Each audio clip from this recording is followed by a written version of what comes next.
បាទខ្ញុំសូមម្ចាស់កម្មវិធីសូមជម្រាបសួរភ្ញៀវកិត្តិយសទាំងអស់លោកគ្រូពុកម៉ែបងប្អូនដែលបានមកពីទីចិត្តទីឆ្ងាយទាំងtrongព្រំពេញទៅគ្រប់ស្រុកបាទដែលបានអញ្ជើញមកទីនេះខ្ញុំគ្មានអ្វីច្រើនទេមានតែសូមជូនពរជួបស4បាទសទី1ឲ្យមានសម្បត្តិស្រុកស្ដំសទី2សូមឲ្យមានសុខ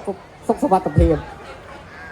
សទី3សូមឲ្យមានសុខភាពល្អនិងសទី4សូមឲ្យមាន